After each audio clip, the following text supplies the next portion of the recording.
खूप दिवसानंतर मी YouTube video post करते ना, मला ना एक छोटीशी रिक्वेस्ट करायची. हा व्हिडिओ बघायला सुरू करण्याच्या आधी कुठेतरी एकटी शांत ठिकाणी जाऊन बस किंवा कानात हेडफोन तरी घालून बस, म्हणजे सगळ्या गोष्टी तुला व्यवस्थित समजतील. कारण व्हिडिओच्या शेवटी तुला खूप साऱ्या गोष्टींचं रिअलायझेशन होणार आहे. सो वेलकम टू गप्पा विथ समीक्षा. सगळ्यात पहिल्यांदा तुला वुमन्स डेच्या खूप खूप शुभेच्छा. आपल्या चॅनलला सबस्क्राईब नसेल ना केलं तर पटकन जाऊन सबस्क्राईब करून टाक, कारण मी ना वरचेवर आता असे छान छान यूट्यूब व्हिडिओज घेऊन येणार आहे. मुलगी म्हणून जगताना हा टॉपिक वाचून तुझ्या मनात काय काय आलं बरं?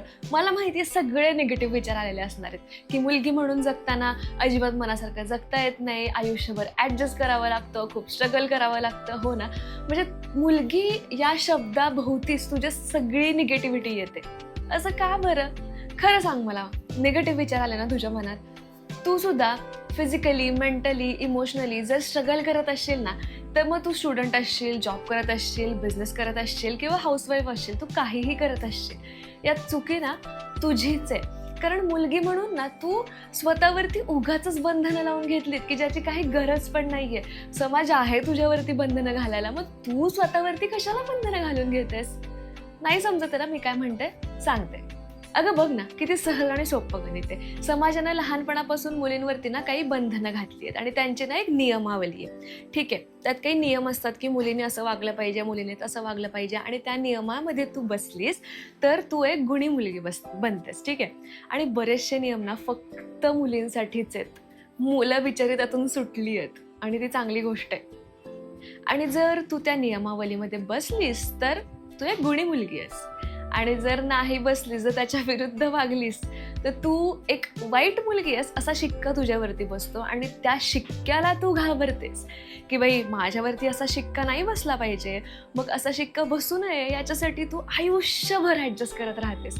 म्हणजे आयुष्यभर मनाला मारतेस किंवा स्वतःच्या आवडीनिवडी बाजूला ठेवतेस, स्वतःच्या करिअरकडे लक्ष देत नाही, स्वतःच्या हेल्थकडे लक्ष देत नाही. तर तुला असं वाटतं की यार मला सेल्फिश म्हणतील, ही किती स्वतःसाठी काम करते. असंच आहे ना? मला खरं सांग.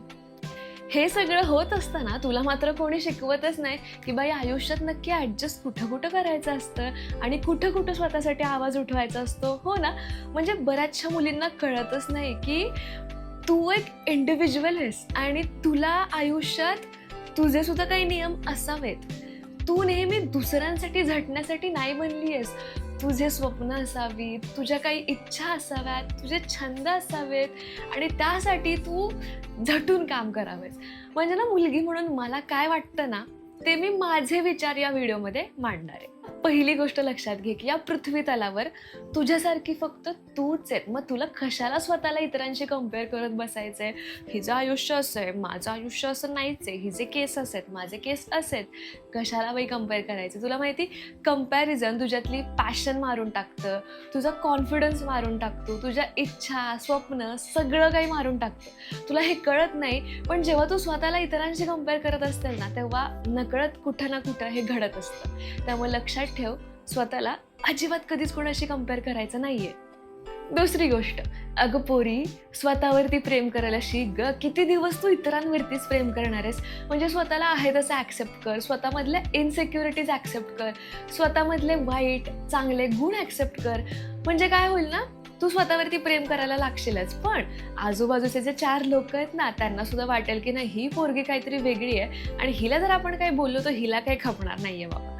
सो तुझी पर्सनॅलिटी ना तुझ्या हातात आहे की तुझ्या पर्सनॅलिटीला तुला कसं बिल्ड करायचंय. आणि जेव्हा आयुष्यात ना आनंद शोधायची वेळ येते ना, तेव्हा तू नेहमी इतर गोष्टींमध्ये आनंद शोधते की तो माझ्याशी कसं बोलला, ती माझ्याशी कसं बोलली, ह्याच्यावरती मी ठरवणार आहे की मी आनंदी होणार आहे की दुःखी होणार आहे. अगं पोरी, तुला दिवसभरात 10 जण भेटतील, कोणी चांगलं बोलेल, कोणी वाईट बोलेल. मग त्या प्रत्येकाचं बोलणं तू मनाला लावून घेत बसणार आहेस का? नाही ना. त्यामुळे तुझा आनंद ना स्वतःमध्ये शोध. आता तू या सगळ्या गोष्टी जेव्हा फॉलो करशील तेव्हा आपोआप तुझ्यामध्ये ना कॉन्फिडन्स यायला लागेल. त्याचसोबत मग तू स्वतःच्या बॉडीकडे लक्ष दे, स्वतःच्या करिअरकडे लक्ष दे, पैसे कमव, मोठी मोठी स्वप्न बघ, ती पूर्ण कर, आहार चांगला घे. या सगळ्या गोष्टी केल्यामुळं तुझा कॉन्फिडन्स अजून बूस्ट होणार आहे. तुला असं वाटतं का गं की एखादं पुस्तक वाचलं किंवा एखादा यूट्यूब व्हिडिओ बघितला की तू कॉन्फिडंट होणार आहेस? तुला या गोष्टी ना रोज प्रॅक्टिस कराव्या लागणार आहेत, तेव्हा कुठं 6 महिन्यानंतर तुझ्यात तो कॉन्फिडन्स येणार आहे किंवा तू स्वतःवरती प्रेम करायला शिकणार आहेस. हा यूट्यूब व्हिडिओ बघून लगेच दुसऱ्या मिनिटाला तुला असं वाटलं ना की मी स्वतःवरती प्रेम करणार आहे, मी खूप कॉन्फिडंट आहे, नाही होणार आहे. या सगळ्या गोष्टी तुला रोज फॉलो कराव्या लागणार आहेत. चौथी गोष्ट, तू ना आयुष्यात कुठलीही गोष्ट करण्यासाठी नेहमी सपोर्ट शोधत असतेस. म्हणजे करिअरसाठी असे ना का, तुझ्या इमोशनल वेलबिंगसाठी असे ना का, तू ना सपोर्ट शोधत असते. पण एक वेळ अशी पण येईल ग की तुझ्यासोबत आयुष्यात कोणीच नसेल, सगळी लढाई तुला एकटीलाच लढायची असेल. हा थोडासा आवाज येतोय बरं का, प्लीज इग्नोर, खूप जवळ आवाज येतोय तो. आणि एक वेळ अशी येईल की तुझ्यासोबत कोणीच नसेल, तुझे वेलविशर तुझ्या सोबत असतील, पण जेव्हा तू पडशील तेव्हा उठवायला ते येतीलच असं नाही ना. त्यामुळे स्वतःचा हात तुला स्वतः धरता यायला पाहिजे. सपोर्ट घे, पण स्वतःवरती इतका विश्वास ठेव ना की त्या विश्वासानंच तू सगळी लढाई जिंकशील. पाचवी गोष्ट, लहानपणापासून ना बऱ्याच मुलींना असं शिकवलं गेलंय की तुझी स्वप्न काय असावी, लग्न करायचा, संसार उभं करायचा, स्वयंपाक करायचा, घर सांभाळायचं, मुलं सांभाळायची, बास तुझं आयुष्य संपलं. बट या आयुष्याच्या पुढे जाऊन सुद्धा इतकं मोठं आयुष्य आहे तुला एक्सप्लोर करायला, जग तुझी वाट बघतंय. आणि आय नो या तुझ्या सगळ्या जबाबदाऱ्या आहेत, पण जबाबदारीतून बाहेर येऊन कधीतरी स्वतःला लॉंग ड्राईव्हला घेऊन जा, कधीतरी स्वतःच्या छंदांसाठी वेळ काढ, कधीतरी उगाच मोठी गाणी लावून मस्त डान्स कर, यातून तुला आनंद मिळणार आहे. मोठी मोठी स्वप्न बघ, मला इथं फिरायला जायचंय, मला तिथं फिरायला जायचंय, मग त्यासाठी कष्ट कर. हे आयुष्य आहे. जबाबदाऱ्यांमध्ये अडकून जाऊन आपण खूप साऱ्या गोष्टी मिस करतो यार लाईफमधल्या, कळतंय का तुला? सहावी गोष्ट, तुला ना आयुष्यातल्या निगेटिव्हिटीला घालवून टाकायचंय. म्हणजे सोपी गोष्ट नाहीये बरं का, बऱ्याच साऱ्या निगेटिव्ह गोष्टी आपल्या अवतीभोवती असतात. बट तुला माहितीये का, तू जेवढं निगेटिव्ह बोलशील, युनिवर्स ते सगळं ऐकत असतो. आणि तू जे काही बोलतेस, जो काही विचार करतेस, त्याला तो तथास्तु म्हणत असतो. आणि मे बी तुझ्या निगेटिव्ह विचारांमुळेच तुझ्या आयुष्यात निगेटिव्ह गोष्ट घडत असतील. त्यामुळे लक्षात घे, आयुष्यात ना तुला जेवढं पॉझिटिव्ह राहता येईल ना तेवढं पॉझिटिव्ह राहा. मला माहिती आहे हे अवघड आहे, दरवेळी आपण पॉझिटिव्ह नाही राहू शकत.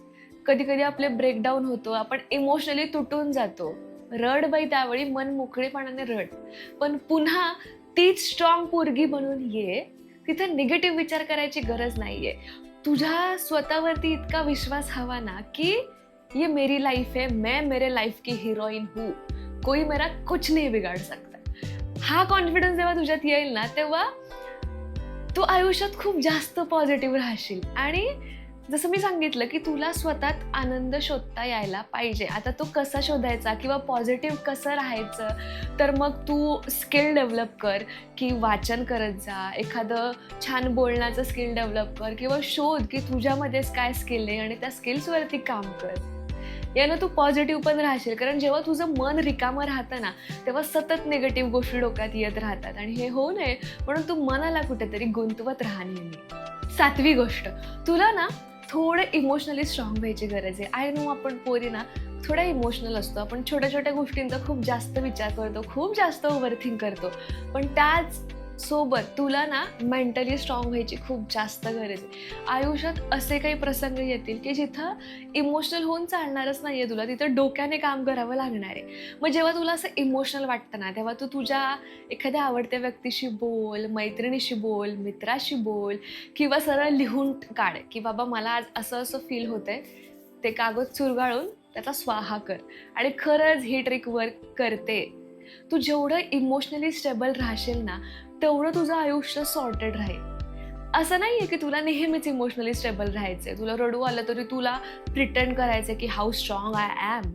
तसं नाहीये ग. जेव्हा तुला रडू आलं ना बिनधास्त रडून घे, पण जेव्हा पुन्हा तुला रेग्युलर आयुष्यामध्ये स्वतःसाठी स्टँड घ्यायची गरज असते ना, किंवा स्वतःच्या हक्कासाठी कुठेतरी बोलायची गरज असते ना, तिथं तू बोलायलाच हवं. तिथं तुला इमोशनल होऊन नाही चालणार आहे ग.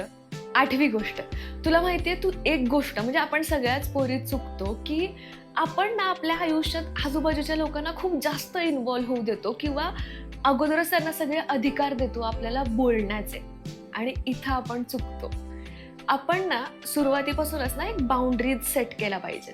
अशा बाउंड्रीज की ज्यामध्ये कोणी त्या बाउंड्रीज ब्रेक करून तुला कोणी काही बोललं नाही पाहिजे. मग तो तुझा कम्फर्ट असेल, ते तुझा कम्फर्ट फूड असेल, तुझी स्वप्न असतील, तुझी बोलायची पद्धत, तुझी वागायची पद्धत, तुझ्या काही हेल्दी हॅबिट्स असतील, तुझी डेली लाईफ असेल, डेली रुटीन असेल, तू दिवसातला तुझ्यासाठी स्वतःसाठी काही वेळ काढत असशील, ह्या बाउंड्रीज तुला सेट कराव्या लागतात की दुसरं कोणी येऊन तुझ्या त्या बाउंड्रीज ब्रेक करून तुला काही बोलू नये.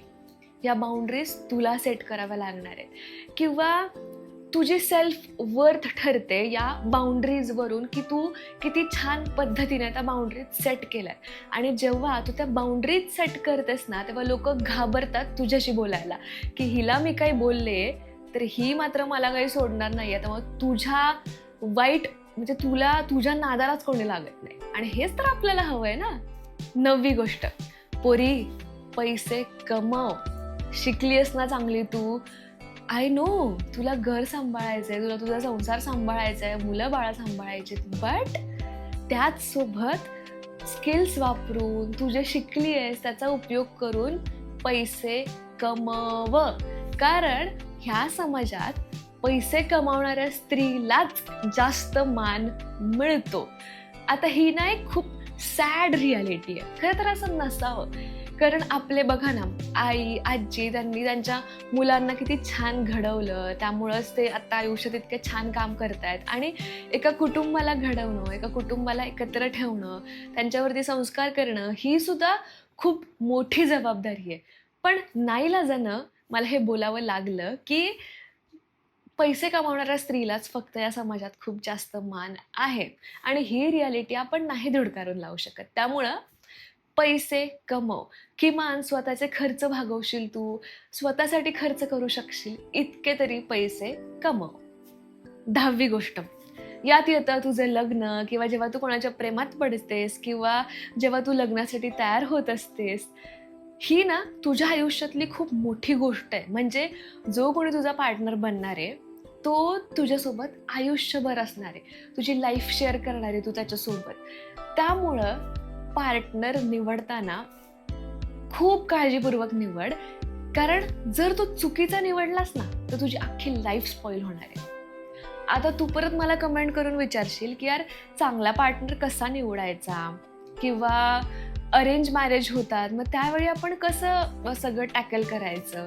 तर हे बघा, पहिली गोष्ट लक्षात ठेव, जेव्हा तू अरेंज मॅरेज करत असतेस ना तेव्हा तुझे जे काही मतं आहेत तुझ्या आयुष्याबद्दलची की मला असं आयुष्य हवंय, तुझं पण काहीतरी एक हे असेल ना की बाबा मला असं आयुष्य हवंय, मला जॉब करायचा आहे, मला हे करायचंय, मला ते करायचंय.